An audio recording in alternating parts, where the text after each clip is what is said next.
Eu não vou falar sobre o dia do pastor, como coloquei aí no grupo, né, da igreja. Hoje falaremos do Salmo 1. Eu já preguei sobre o Salmo 1, mas nem olhei a mensagem que havia pregado.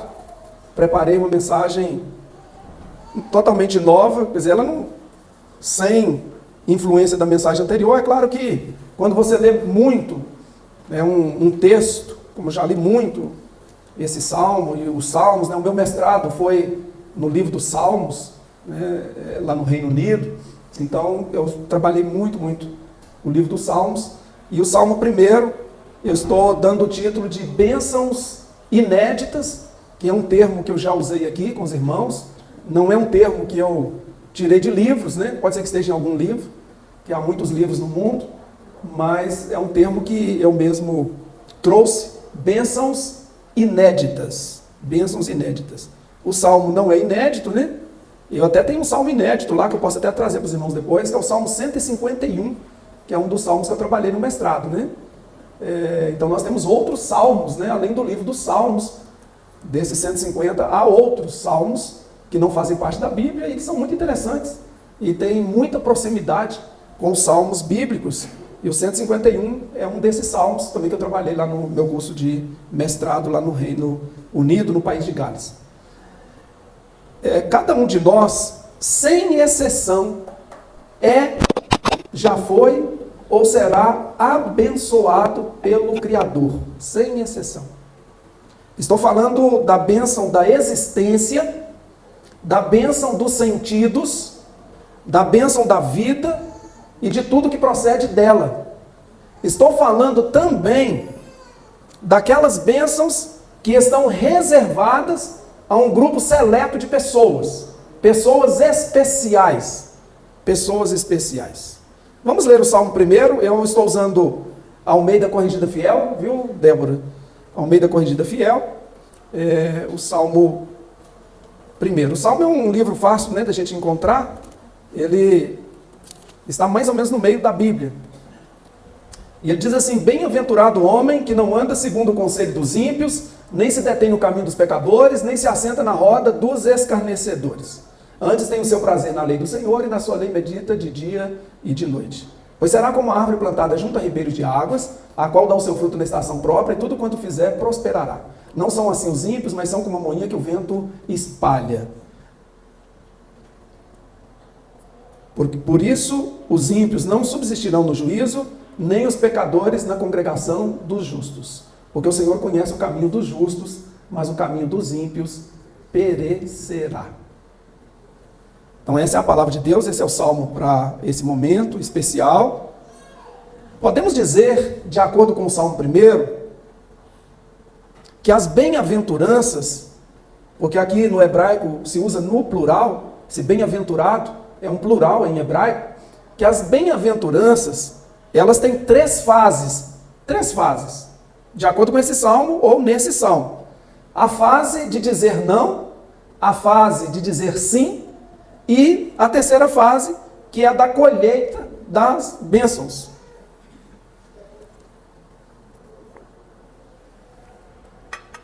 A colheita das bênçãos. A primeira fase das bem-aventuranças, ou das bênçãos inéditas, está na capacidade do abençoado de dizer não. Está na sua convicção de dizer não às propostas do mundo. As bem-aventuranças divinas, elas estão reservadas para aquelas pessoas que fazem a vontade de Deus. Como dissemos, o termo bem-aventurado nesse Salmo 1, verso 1, é um plural em hebraico. Significa as felicidades de, as bem-aventuranças de. Então, ele é um plural, ou as bênçãos de. E aqui nós estamos falando, então, de bênçãos inéditas que Deus tem para distribuir com seus servos fiéis. Então pode ser que você seja uma dessas pessoas, você que está me ouvindo nesta noite, seja uma dessas pessoas que está apta a receber bênçãos inéditas de Deus. Essas bênçãos inéditas são para os amigos de Deus. E Deus sabe muito bem quem são seus amigos íntimos. porque Ele conhece cada coração que está me ouvindo nesta noite, a começar pelo meu. Então, Ele, o bom pastor, que deu a sua vida pelas ovelhas, é onisciente, sabe de todas as coisas, sabe o que se passa em nosso coração, se somos realmente amigos ou não. Essas bênçãos inéditas, portanto, elas dependem de você. Elas têm a ver com o seu bom comportamento neste mundo tenebroso. Tem a ver com você, com o seu comportamento. Pessoa comum recebe bênção comum. Pessoa especial recebe bênção especial. Além das bênçãos comuns, é claro. Todo mundo recebe bênçãos comuns. Mas pessoas especiais recebem bênçãos especiais. Eu não vou dizer que eu sou mais especial que os outros pastores, mas não sei se vocês perceberam que eu recebi algo a mais, né? Todos receberam algo especial, bonito, né? Docinho. Mas por ser o pastor, né, titular, houve um carinho especial, né? Não sei o que eu recebi ainda, parece que a Alice já sabe, falou que é uma coisa legal, que eu vou gostar, mas não falou o que era, né? Então já estou curioso. Então agradeço o carinho. Então vocês percebam, né? Pessoas especiais recebem bênçãos especiais. A coisa é simples assim. Estou falando das bênçãos inéditas, das bênçãos que Deus tem reservado para os seus. E aí a pergunta é, né, que tipo de pessoa você tem sido? Uma pessoa especial ou uma pessoa comum? Deus convida hoje pessoas comuns a se tornarem pessoas especiais. E pessoas especiais, não estou falando que a pessoa mais bonita, mais cheirosa, né, não é nada disso. Pessoa especial é pessoa obediente a Deus. Então qualquer pessoa que obedece a Deus, Jesus chega a dizer que esse é irmão dele, é irmã dele, é mãe dele. Ele só não diz que é pai, né? Aí não daria, mas irmão, irmã, você achar que primo é interessante, né? Primo de Jesus. Aquele que faz a vontade do meu pai, esse é meu irmão, é minha irmã, é minha mãe. Então extrapola, pensa bem, você na condição de Maria, né? Dos irmãos de Jesus, porque você faz a vontade de Deus. São pessoas especiais, pessoas que servem a Deus. A pessoa comum, aquela que não se envolve na obra de Deus e nem com a palavra de Deus, como que ela é classificada nesse salmo primeiro? Como ímpia, pecadora e escarnecedora.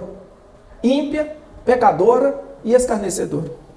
E como que a pessoa especial é apresentada nesse salmo? Como uma pessoa justa. Vocês perceberam a diferença? Tem uma diferença. Do ímpio para o justo. E o salmista faz questão de dizer isso. O verso 4 ao verso 6 diz assim: não são assim os ímpios, mas são como a moinha que o vento espalha. Pelo que os ímpios não subsistirão no juízo, nem os pecadores da congregação dos justos. Porque o verso 6, porque o Senhor conhece o caminho de quem? Dos justos. Mas o caminho dos ímpios perecerá. O que é que o texto está dizendo? Que Deus conhece justos, Deus não conhece ímpios. O que é conhecer, de acordo com a Bíblia hebraica? Deus se relaciona com justos e não com ímpios. Deus não se associa a pessoas que vivem uma vida de pecados e que não estão nem aí. Deus se associa com pessoas que buscam servi-lo, que buscam fazer a sua vontade. E Deus então vai se relacionar com essas pessoas. As bem-aventuranças, elas fazem parte daquelas bênçãos especiais, inéditas, reservadas para os amigos de Deus. Você é um amigo de Deus? É um amigo de Deus? É diferente das bênçãos comuns, que Deus distribui a toda a raça humana, indistintamente. Bem-aventuranças são aquelas bênçãos por mérito. Por mérito. A pessoa merece. Tem gente que tem medo de falar isso, né? Ninguém merece. Merece. O salmista está dizendo, o salmista acredita que a bênção especial, a bênção inédita é para quem merece. É para quem merece. A bênção comum é para todo mundo. Não importa se é merecedor ou não. É para todos. Mas a bênção especial é para um grupo especial. Ela é por mérito e não pelo simples fato de você existir. A existência nos dá bênçãos comuns. Ser amigo de Deus nos dá bênçãos especiais. Bênçãos especiais. Diferente das bênçãos comuns, as bem-aventuranças no mundo real dependem mais do abençoado do que do abençoador. O abençoador já fez a parte dele. Agora o abençoado precisa fazer a sua parte.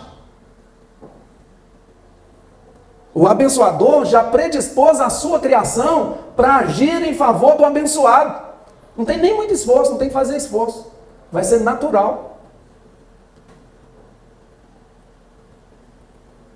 O abençoado só precisa agradar o abençoador. O primeiro verso do Salmo, o que ele diz lá? Bem-aventurado o varão ou o homem que não anda segundo o conselho dos ímpios, nem se detém no caminho dos pecadores e nem se assenta na roda dos escarnecedores. A roda dos escarnecedores significa o assentamento dos escarnecedores. A moradia dos escarnecedores. As bem-aventuranças estão reservadas, nesse verso primeiro, para quem? Para o que diz não ou para quem diz sim? É para aquele que diz não. Aquele que diz não. Diz não para o ímpio, para o pecador, para o escarnecedor. É aquele que se nega a fazer o que é errado. Às vezes fazer o que é errado dá lucro, mas não vale a pena. Não vale a pena. É um lucro falso, enganador, passageiro, perigoso. É preferível você colocar sua cabeça no travesseiro e dormir em paz. Dormir em paz. Vale a pena dormir em paz, irmãos. Vale a pena. De acordo com o Salmo 1, verso 1, tem uma dinâmica aí, ela é progressiva, não é verdade? Ela é progressiva. Se você anda de acordo com o conselho dos ímpios, tem tudo para se deter no caminho dos pecadores. E quem se detém no caminho dos pecadores tem tudo para se assentar ou colocar uma tenda, colocar o seu assentamento junto dos escarnecedores. Uma coisa vai puxando a outra. Como diz a Bíblia, a palavra de Deus, um abismo chama outro abismo. No início parece uma coisa mínima, besteira isso, não tem nada a ver. Esse não tem nada a ver, tem jogado muita gente no abismo, nas profundezas do desespero, da indiferença. São as pequenas coisas. Não, você é besta, né? Lá na minha terra a gente fala ser besta. Ou deixa de ser bobo, né? Lá, o ser besta tem entonação, depende da entonação, cada vez pode ser uma coisa diferente. Tá bom? E aí vai. Deixar de ser besta e acaba virando uma besta, né? Se afastando do Criador. Os ímpios, vocês perceberam que ímpios, pecadores e escarnecedores estão no plural? E que o caminho, que a roda, e qual que é o outro negócio lá? O conselho, eles são únicos? Não está no plural não, no singular. Basta um conselho tolo, basta um caminho único e uma única roda, ou um único assentamento para desviá-lo. Quer dizer, uma única roda de escarnecedor, né? Um único comportamento de pecador, um único conselho de um tolo, para arruinar uma jornada inteira. Basta um. Dependendo se for bem feito, irmãos, basta um. Um conselho mau pode jogar na lama e para sair dá muito trabalho. Basta um vacilo seu para destruir a sua reputação construída ao longo de uma vida. Sabe o que é uma reputação? Você levar a vida inteira para construir e que pode cair por terra por um único conselho, um mau conselho, um se deter em um comportamento de pecador, ou se assentar, ou colocar um assentamento, uma tenda na roda dos escarnecedores. Por isso é sábio, segundo a palavra de Deus, não apenas você evitar o mal. A Bíblia diz que nós temos que evitar, inclusive, a aparência do mal. Não é evitar só o mal, Se você já evitava o mal, a Bíblia está te convidando para evitar a aparência do mal. Porque o mal é traiçoeiro e o mal tem um dono, né, que a gente conhece razoavelmente bem. E eu preciso dizer não às propostas do mundo. É isso que o Salmo 1, verso 1 está dizendo. É a fase do dizer não. Você diz um sim hoje, aí depois fica meio sem jeito, amanhã tem que dizer de novo, e daqui a pouco você só está dizendo sim para as coisas erradas. E especialmente em um país tão lindo igual o Brasil, um país que eu amo, mas tem um negócio aqui chamado jeitinho brasileiro. Isso é uma desgraça. Jeitinho brasileiro. Nós não podemos ser os servos de Deus do jeitinho. Não, nós somos diferentes, somos luz, somos sal. Luz e sal. A constatação do salmista é que as bênçãos inéditas recaem sobre aquelas pessoas que conseguem dizer não aos conselhos, aos comportamentos e aos hábitos sugeridos pelo mundo.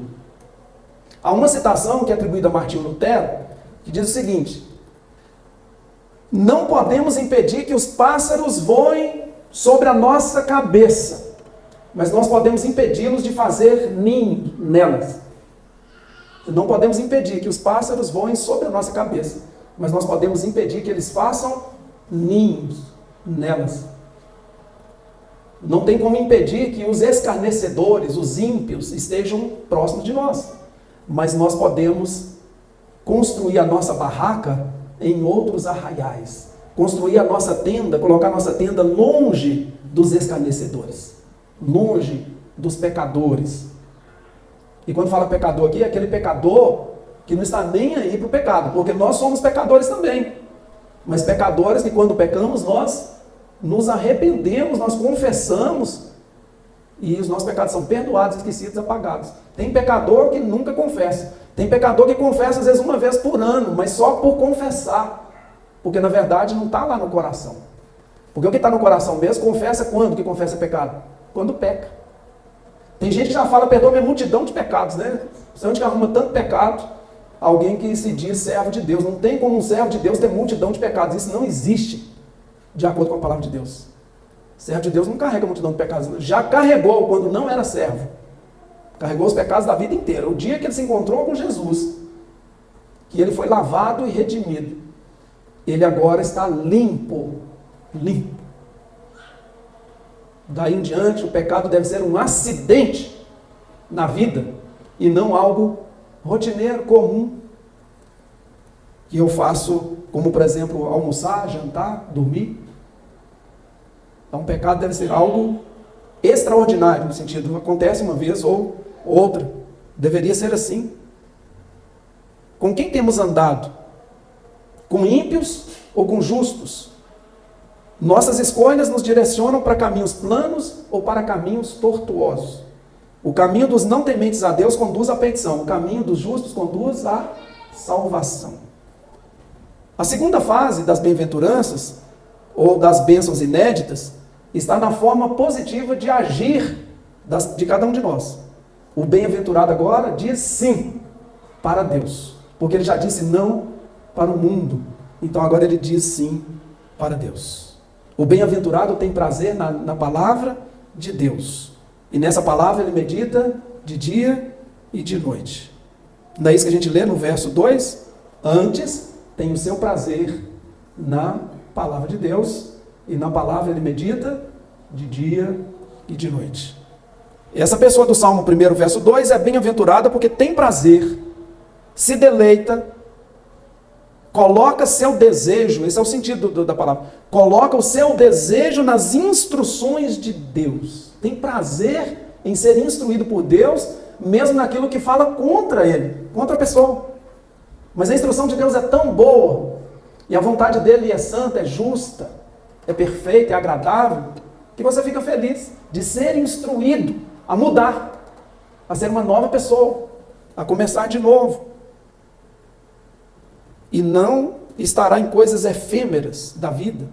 O bem-aventurado medita na palavra de Deus, seja a luz do dia ou sob a escuridão da noite. O que o salmista está dizendo é que a palavra de Deus é o norte do bem-aventurado. Que a palavra de Deus é o norte daquele que tem as bênçãos inéditas, que tem as bem-aventuranças a seu favor. Ou seja, nos momentos bons e nos momentos ruins da vida, que a palavra de Deus nos dirige. Disse o pastor Berdan, né? Lembrando o Paulo, tudo coopera para o bem daqueles que amam a Deus. Todas as coisas concorrem para o bem. Até aquele que parece ruim, até aquele que parece negativo.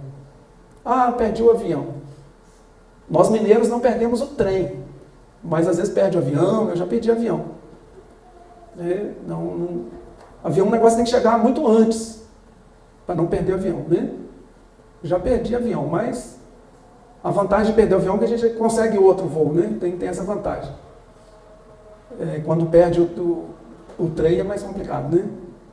É mais complicado. Então, nós não podemos perder o trem, né, que Deus está oferecendo para nós, né? De dizer sim para Ele. Todos nós, sem exceção, estamos na lista de pessoas comuns, só de ter vindo ao mundo. Todos. Assim como, de acordo com uma interpretação da palavra de Deus, todos nós temos o nosso nome escrito no livro da vida. Todos. É uma interpretação, tá? Todo mundo. Ao nascer, o nome já está lá. Mas tem uma diferença entre o justo e o ímpio. É que o nome do justo nunca será apagado do livro. Nunca será riscado do livro. Não basta ter o nome no livro, porque esse nome pode ser apagado, pode ser riscado. A maioria das vezes, quando a Bíblia fala do livro, do nome no livro, fala em apagar ou em riscar. Isso é a maioria absoluta, esmagadora dos textos. Dê uma lida depois em casa. O que pressupõe que os nomes já estão escritos. E o justo vai continuar escrito lá, pela eternidade. Então vale a pena ser um justo homem de Deus, uma justa mulher de Deus. Quer receber bênção especial? Seja uma pessoa especial. Diga sim para Deus e não para o mundo. Faça a vontade de Deus e você será surpreendido com bênçãos inéditas, com as bem-aventuranças divinas. Se precisar, deixe de fazer aquelas coisas negativas que você tem feito. Se for o caso, pratique coisas positivas, conforme a palavra de Deus, e mude o patamar. Saia da multidão e se junte ao grupo seleto de pessoas honradas, observadoras dos preceitos de Deus. Terceira e última fase das bem-aventuranças é uma conclusão, na verdade. É a síntese das duas primeiras fases.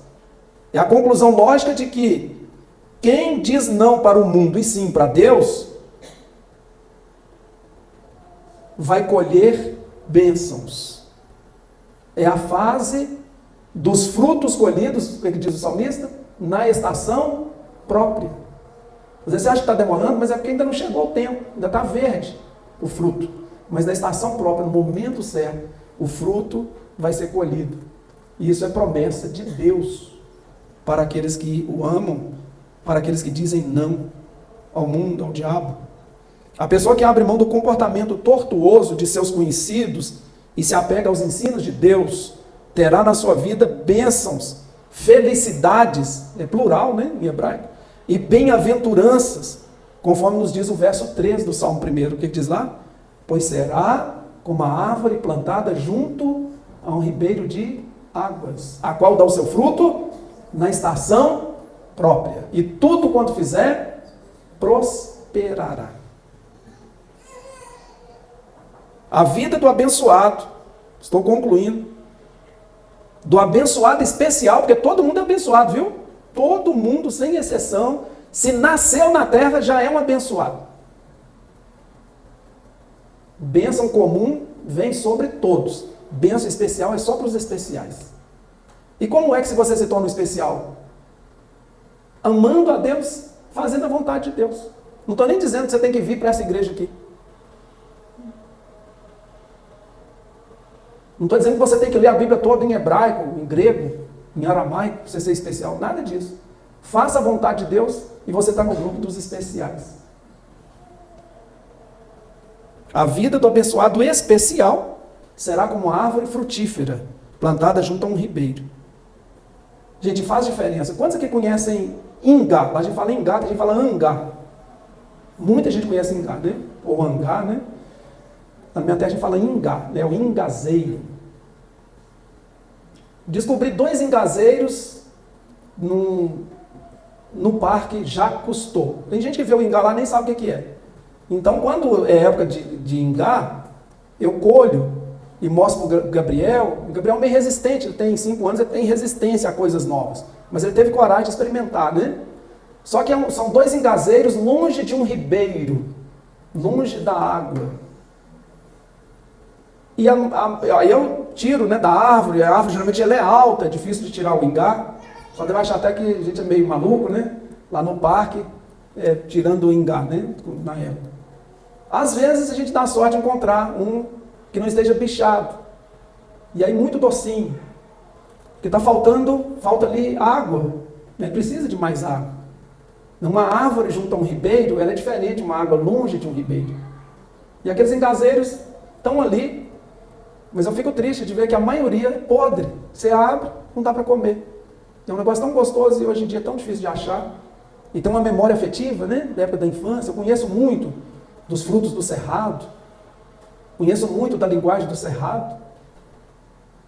Né? Quando eu li Grande Sertão Veredas, não precisei de um dicionário, né, do Guimarães Rosa, porque tem um dicionário, né? Para ler Guimarães Rosa você precisa de um dicionário. É como se eu estivesse lendo algo fácil de entender, por ser uma pessoa da roça, né, do sertão, das veredas, né? Mas então encontrar um engazeiro, pitanga na rua, aí eu colho lá, Gabriel experimentou, amou pitanga. Tem aí, mas você precisa conhecer, né? Tem gente que não conhece nem jatobá. Lá no Colégio Batista tem um pé muito grande, eu já colhi muito jatobá ali, pessoas passam e não sabem o que é aquilo. Tem gente que não gosta, né? Mas gosto a gente não discute. Agora, bênção sim, tem os abençoados comuns e os abençoados especiais. Como árvore, seus frutos aparecem no tempo certo. As folhas dessa árvore que representa o abençoado, as folhas, elas podem ficar amarelas, não podem? Amareladas? Podem sim, viu? O abençoado também tem folha amarelada. Representando aí as adversidades, as lutas advindas com o tempo. Mas o salmista diz que essas folhas, apesar de amarelas, elas não caem. Que o comum da folha amarela é cair. É uma linguagem simbólica. Para dizer que as folhas amareladas que não caem, indicam que a força vital está em cada parte da estrutura da vida do justo. A vida circula desde a raiz até as folhas mais altas do justo, daquele que decidiu em fazer a vontade de Deus. Gente, fazer a vontade de Deus é decisão. É decisão. Último parágrafo, um parágrafo mais longo, mas é o último. Bênçãos inéditas aguardam por você. Seja um abençoado especial em nome de Jesus. E não apenas uma pessoa comum de bênçãos comuns. Deleite-se no Senhor e Ele satisfará os desejos do seu coração. Quer dizer, agrada-te do Senhor. O Senhor está pronto para lhe abençoar com bênçãos inéditas. Só depende de você. Você está disposto a fazer a vontade de Deus? Não estamos falando que não tem folhas amarelas, que não tem problemas. Temos problemas. Temos dificuldades. Você está disposto a dizer não aos pecadores e dizer sim para a palavra de Deus? Eu até não mencionei, né, dos escarnecedores, que são como embaixadores zombeteiros, especialistas em debochar da sua fé, né, das suas crenças. Então, para o escarnecedor, nós somos tolos, burros. Isso não estou usando palavras, né, que eu não falo palavrão, não é agora que eu vou falar, né, nem numa pregação. Conheço muitos, mas não uso. Não me fazem falta. Se você está disposto, está disposta, bênçãos inéditas estão mais perto do que você imagina. Sejamos todos abençoados, especiais de Deus, e não apenas receber bênçãos comuns por existirmos. Amém?